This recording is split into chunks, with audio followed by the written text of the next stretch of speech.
안녕하세요. 네, 이사야 28장을 통해서 이렇게 말씀을 같이 나누는 그런 시간을 갖도록 하겠습니다. 새해가 처음 시작되어졌는데, 저에게는 이제 이 감기가 찾아와서, 좀 힘든 가운데 있습니다. 이거 참. 오늘은 이제 이사야 28장을 말씀을 이렇게 좀 나눠보려고 하는데요. 28장의 내용을 먼저 간략하게 이렇게 좀 보면,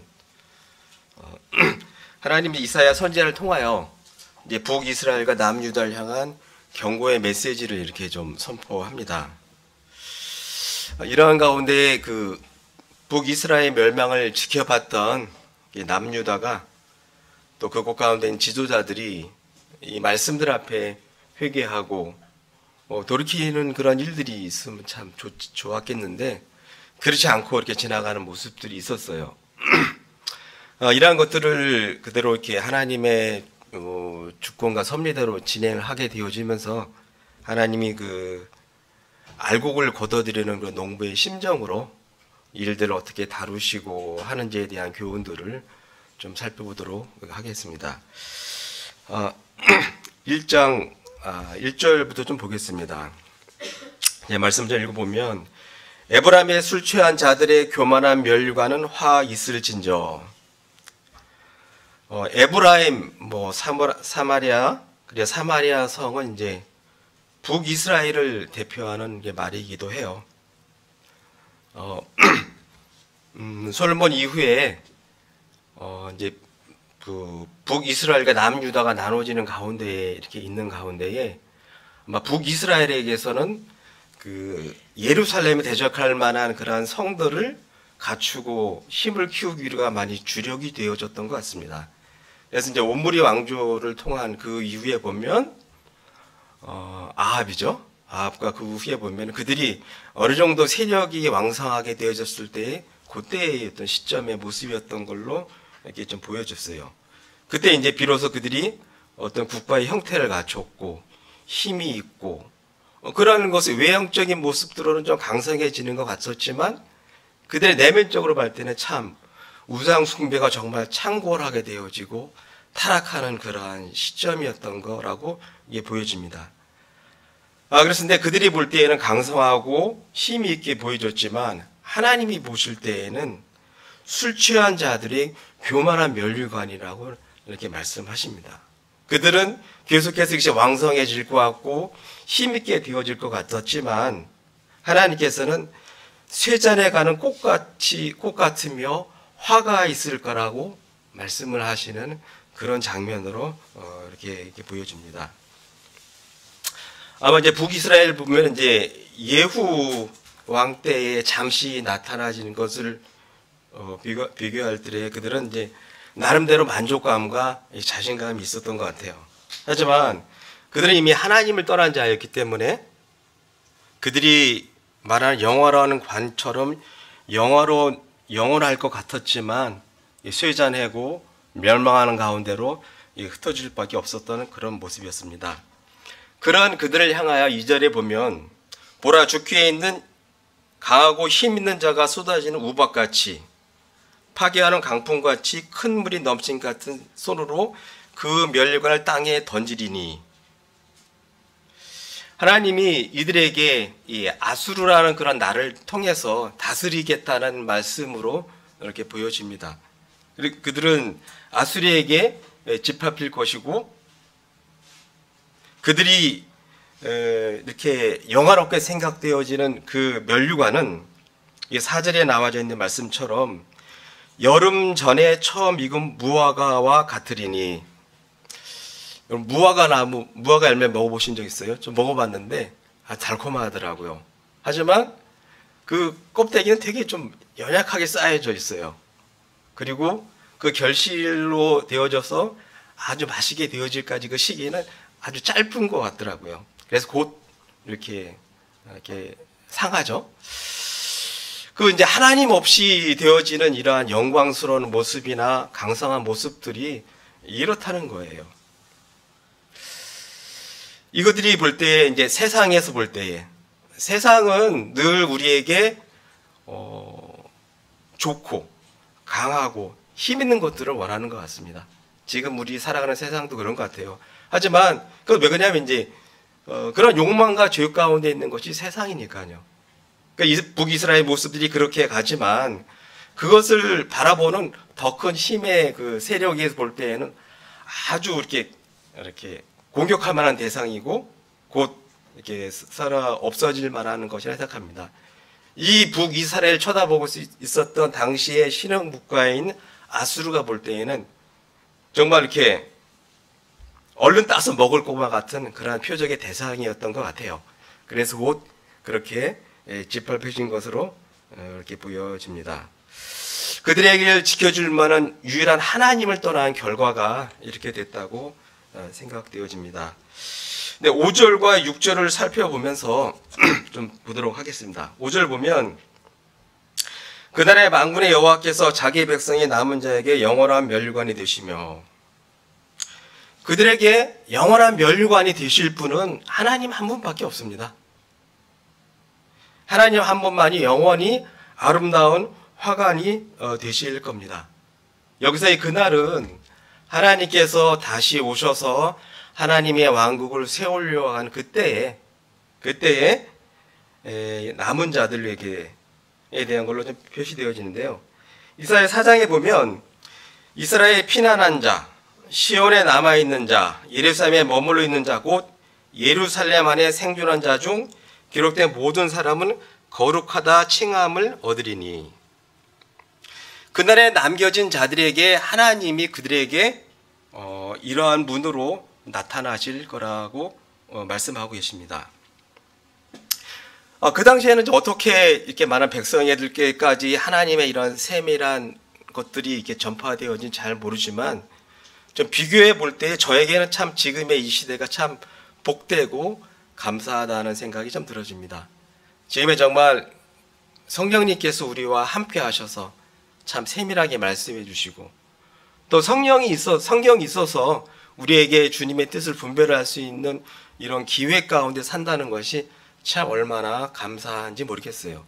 이때에 남겨진 자들에는 정말 특별한 은혜를 입은 자만이 정말 남겨진 자였을 것이고 정말 하나님을 에게 되어진다고 생각이 되어집니다. 3일상의 말씀이 잠깐 생각이 나시더라고요.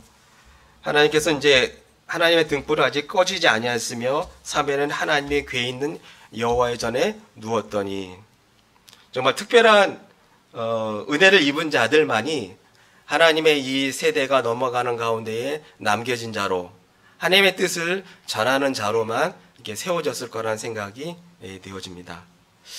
6절에 살펴보면은요,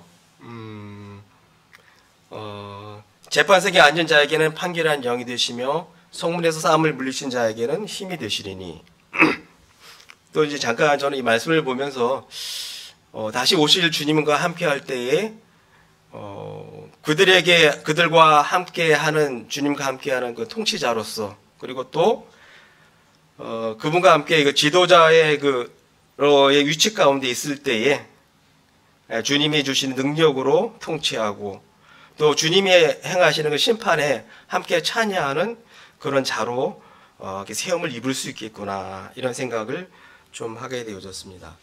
7절부터 이어지는 말씀들은 이제 북이스라엘을 떠난 남유다를 향한 모습들로 잠깐 좀 보도록 하겠습니다.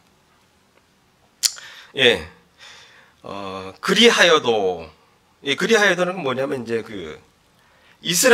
북이스라엘에게 이러한 것들이 선지자를 통하여 전해졌을 때에도 여전히 돌이키지 않는 그 북이스라엘 바라보는 남유다에게 이렇게 좀 이해를 하면 될 것 같아요.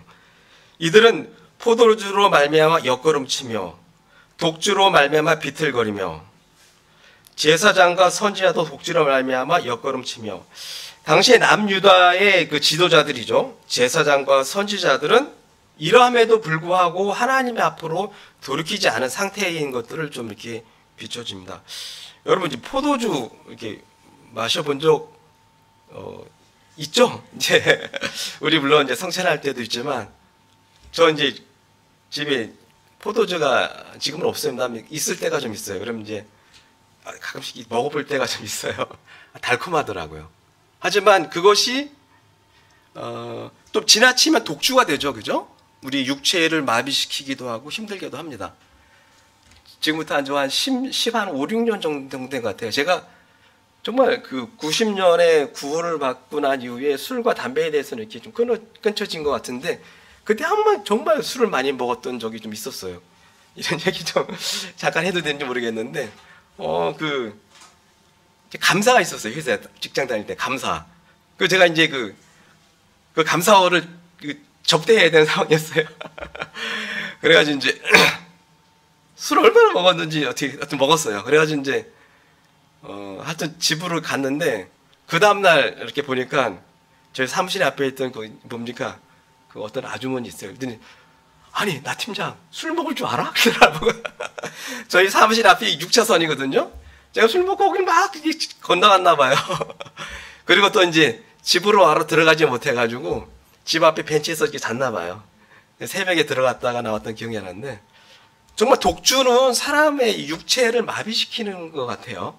어떻게 제어할 수도 없고. 근데 더욱 중요한 것은 뭐냐면, 이 술은 우리의 양심, 우리의 이성을 마비시키는 거예요. 우리 신앙인들에 있어서의 올바른 판단과 분별을 하지 못하게 한다는 것으로 좀 비춰져서 생각을 해봐야 될 것 같으니까 된 겁니다.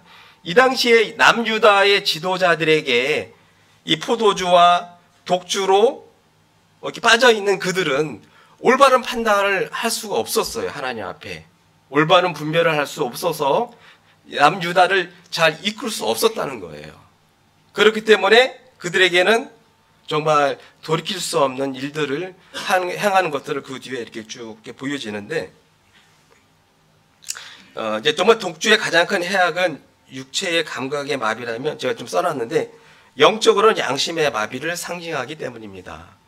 이런 생각은 정말 우리에게 좀 생각을 해야 될 것 같습니다. 그들이 하는 그 일들은 8절, 모든 상에 토한 것, 더러운 곳, 가득하고 깨끗한 곳이 없도다. 정말 이들로 말미암아 나타나지는 이것들은 정말 더럽고 추하고 그럴 수밖에 없고, 정말 지도자들뿐만 그럴 뿐만 아니라 그들을 통하여 하나님의 뜻과 하나님의 음성을 들어야 했던 그 밑에 있는 많은 사람들은 그릇된 길로 갈 수밖에 없다는 것을 참 이렇게 생각을 하게 됩니다.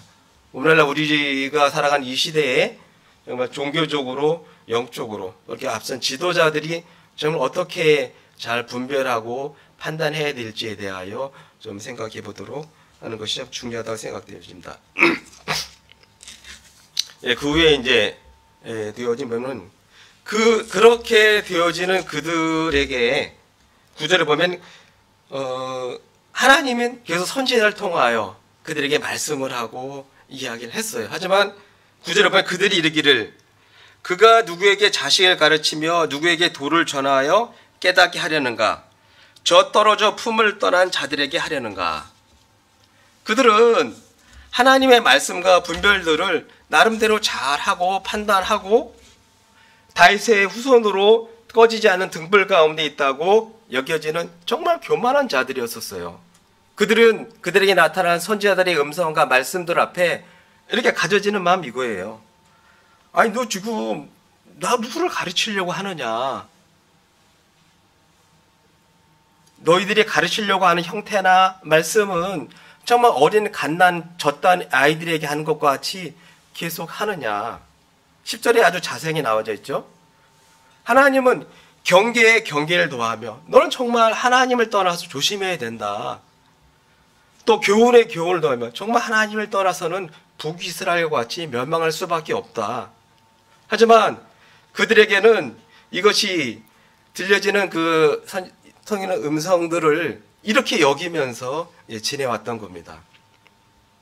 그런 그들을 향하여 하나님은 어떻게 말씀하셨냐면은, 어떻게 일을 하셨냐면은 11절에 나타나요.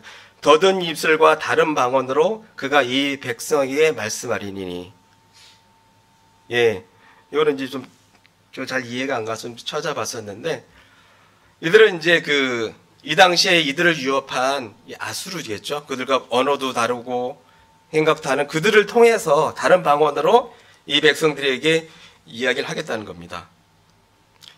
전에 그들에게 이르기를 이것이 너희의 안식이요 이것이 너희의 상쾌함이니 너희는 곤비한 자에게 안식일 줄 하였으나 그들이 듣지 아니었다.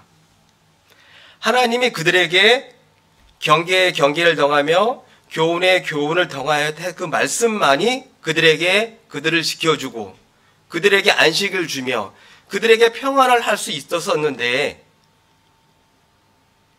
그렇지 않기 때문에 그것을 너희에게 듣지 아니하기 때문에 너희들에게는 이곳에서 벗어나게 되어졌다.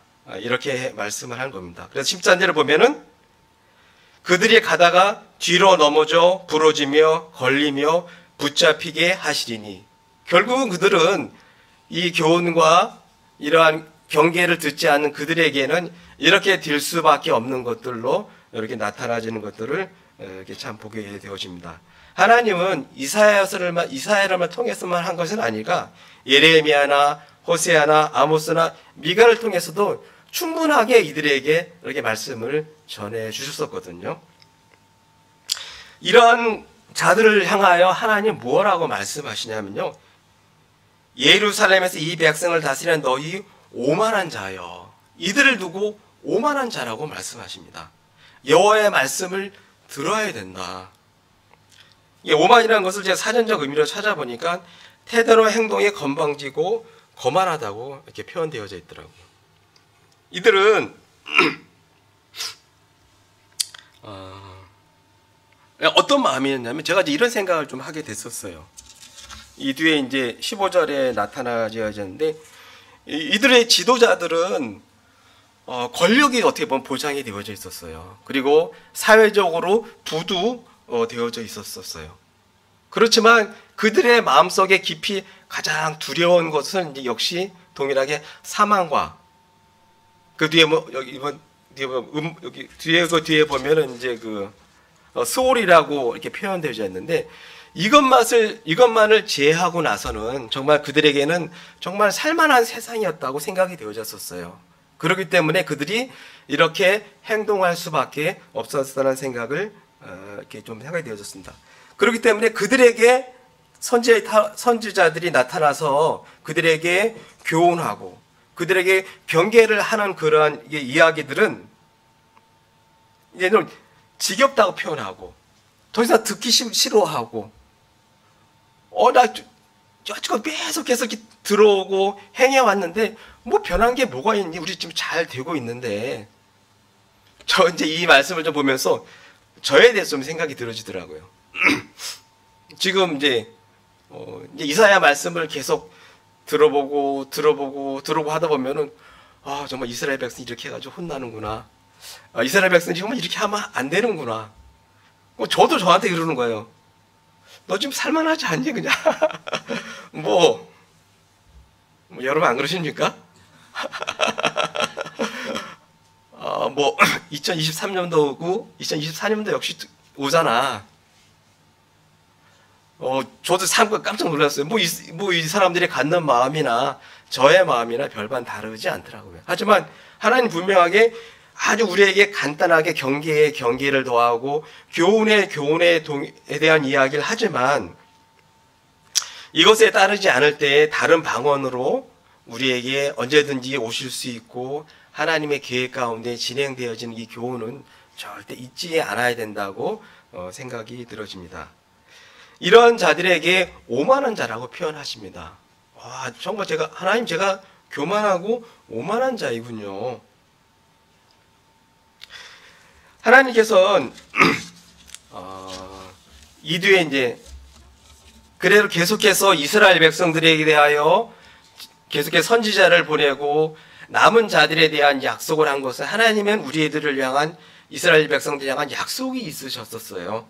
하나님은 아브라함과 맺은 언약을 기억하셨고요. 하나님은 아까 이야기했던 사무엘 말씀처럼 다윗 왕가에 대한 언약도 기억하셨습니다. 다윗 가문의 등불만큼은 꺼지지 않도록 하시겠다고 말씀하셨습니다. 지금 이 시대에는 우리에게 그리스도에 대한 약속이 있고 다시 오실 주님에 대한 약속이 있죠.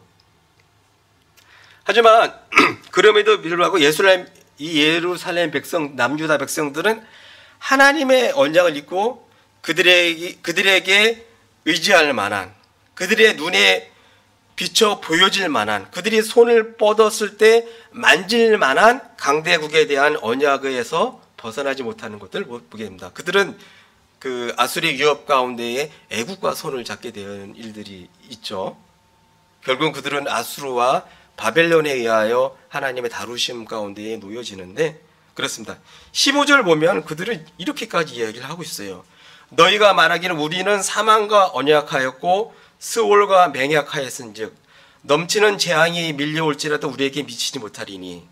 이건 제가 아까 잠깐 이야기했던 것처럼 이들은 정말 권력과 부가 보장되어져 있는 어떤 그런 지도계층의 사람들이었는데, 그들이 정말 그것을 만홀히 여기고 정말 그들이 가장 마음속 깊은 중심 가운데의 죽음과 그리고 하나님의 어떤 심판에 대한 두려움을 제하고서는 이러한 부분들로 있다고 좀 생각이 들립니다. 그들은 정말 애국과 맺은 언약이 아수리의 공격에서 그들을 벗어나게 해줄 것이라고 생각했고 자랑했고, 그렇지만 그들이 맺은 맹약은 그들에게 사망을 정말 주었고 그들에게 심판을 줄 수 있는 것을 있었고, 그들은 정말 맺은 맹약은 거짓이었다는 것을 곧 나타나지는 것을 보게 되어집니다. 16절 보면 하나님 다시 한번 말씀하십니다. 그러므로 주 여호와께서 이같이 이르시되 보라 내가 한 돌을 시온에 두어 기초를 삼았더니 그 시험한 돌이요 귀하고 견고한 기초돌이라. 네, 여기서 기초돌은 이제 메시아, 이제 그리스도를 지칭합니다. 이 말씀들은 이제 이렇게 정말 교훈이 되어져서 신약에 많이 표현이 되어져 있더라고요. 로마서 9장도 뭐 있고 베드로전서 2장에도 보면 있는데, 보라 내가 걸림돌과 거치는 바위를 시온에 두노니 그를 믿는 자는 부끄러움을 당하지 아니하리 함과 같으니라. 보라 내가 택한 보배로운 모퉁이 돌을 시온에 두노니 그를 믿는 자는 부끄러움을 당하지 아니하리 하였으니. 예, 이들이 믿고 이들이 정말 언약으로 삼을 수 있는 것은 여호와 하나님만이 없었고요. 그들을 지켜줄 수 있는 그 반석은 예수 그리스도밖에 없는 것을 다시 한번 고백합니다. 이 예루살렘은 이 하나님의 잣대에 비워었을 때에, 아수르와 바벨론의 침공 앞에 있을 때에 그 검증을 견뎌내지 못하고 홍수와 우박에 쓰러져 멸망할 수밖에 없었습니다. 그들이 사망과 더불어 맺은 언약과 맹약은 그들을 지켜줄 수 없었습니다. 19절을 보고 20절, 22절까지 쭉 보다 보면 그들이 맺었던 그 언약과 맹약으로 인해 되어서는 그들이 정말 쉼을 누리지 못하고 정말 힘들 수밖에 없는 그런 모습들을 또 이렇게 나타내 보여지는데요. 그것이 지나갈 때마다 너희를 잡을 곳이요 아침마다 지나가며 주야로 지나가리니 소식을 깨닫는 것은 오직 두려움이다. 그들이 맺었던 언약과 그들이 맺었던 맹약은 그들에게 참된 안식을 줄 수 없고 두려움을 계속 줄 수밖에 없었다는 겁니다. 여러분, 그 잠자리가 얼마나 중요한지 아시죠? 그들에게는 정말 하나님 외에 그들이 맺었고 의지했던 그것들은 짧은 침상처럼 쪼그리고 잘 수밖에 없는 그들의 모습이었고요. 그들의 고단한 몸을 덮어줄 풍성한 이불은 짧아서 이렇게 쪼그리고 잘 수밖에 없는 그러한 공고한 가운데 지날 수밖에 없는 그런 모습이라는 겁니다. 더구나 그들을 위하여 싸워줄 거라고 믿었던 그 하나님은 그들을 정말 어려운 가운데에, 그들을 위험 가운데 둘 수밖에 없는, 그들을 대적하여 싸우는 분으로 나타나진다는 겁니다. 21절에 보면 브라심산에서의 다윗 블레셋군을 위하여 싸웠던 하나님이 그들을 대적할 것이고, 기브온 골짜기에서 가나안 왕들을 대적해서 기드온 족속을 구해낸 그러한 하나님께서 그들을 위협하는 그러한 일들을 하실 거라는 겁니다. 그러므로 너희는 오만한 자가 되지 말고 겸손한 마음으로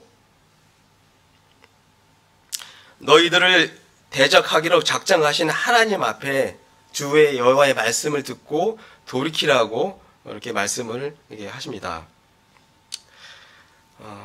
정말 그들이 하나님의 약속과 하나님의 언약 외에는 그들의 위로와 보호를 가져다 주지 못한다고 이렇게 말씀하십니다. 이제 24절부터 이제 나머지를 좀 돌아보면서 말씀을 마칠까 합니다.